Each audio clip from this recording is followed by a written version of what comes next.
All right, so in this video we're going to be setting up the Zwift app for the initial setup. This is on the Android App Store. You can just go on, download it, and you can get it on your phone very quickly.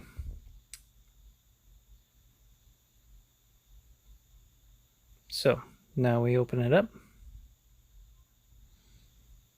Okay, so this part actually takes a long time, so I edited the video to be a little bit shorter just for expediency's sake.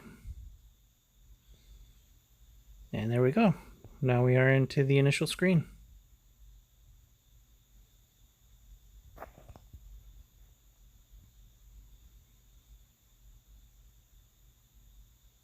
Okay, so this is where we enter in our first and last name. Now keep in mind that this will follow you throughout your Zwift career, if you will. So always best to use your proper name and not one of the old Hotmail accounts that you see some people still have.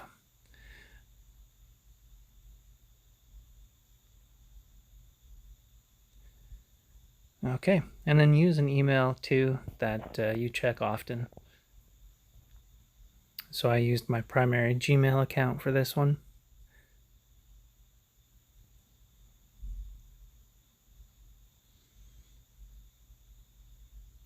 Standard terms and conditions. You can review that further. No checkbox at the bottom.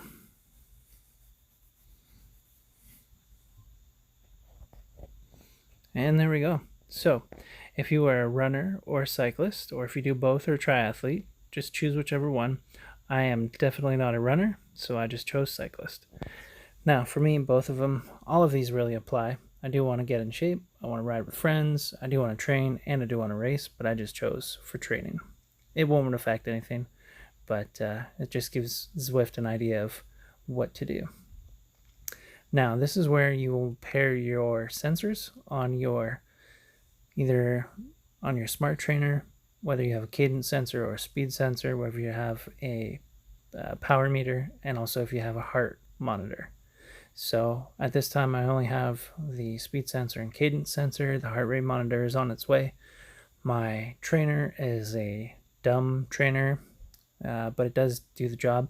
So, and no power meter. So what I did here is I just started riding my bike to get the sensors all set up, and then we went from there.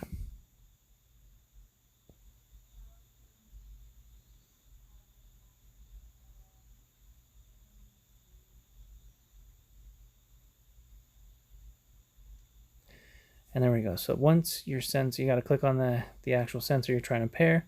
It'll show you whatever sensors are within range, and then you just click on the appropriate one, and then it matches it up, and then there you go. Make sure to do your proper tire size of what you have on your bike. It does influence your riding stats, watts, and speed. So again, I have a dumb trainer. Just scroll to the bottom and pick it.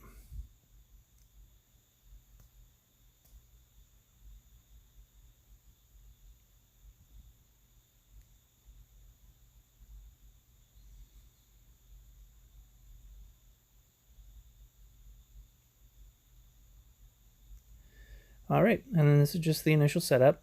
You choose your gender, your height, which is done in when it first initially starts in metric. So I'm 183 centimeters, 6 feet tall, and 200 pounds currently at the time of recording this. So that is 90, it was 98 kilograms, if I'm not mistaken. So I actually had to pause and go and actually do the conversion. So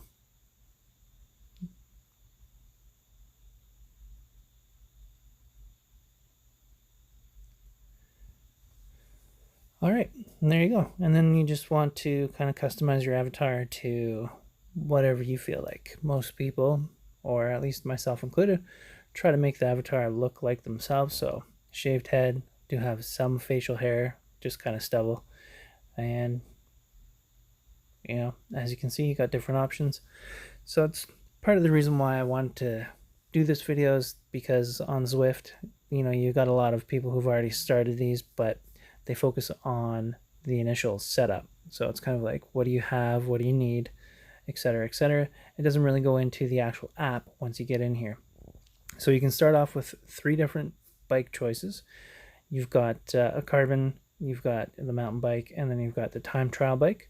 So for my biking purposes, I'm just going with carbon. Even though I do like the look of a time trial bike, I actually don't ride that. So better to just keep it with what as close to reality as possible. So,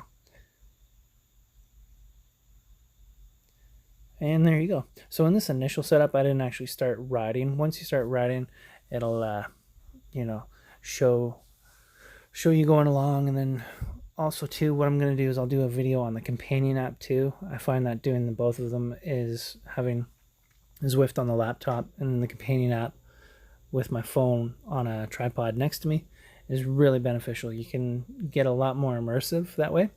So, and that's basically just how you get started. So again, I'll have another video going over the companion app, what kind of functions, what I've kind of learned in the first little bit in terms of how to use it, best ways to use it, and that'll probably be the next video. I do have another workout. I'll probably do a video that way, and we'll go from there. So thanks for watching, and we'll go from there, and thank you very much. Take care.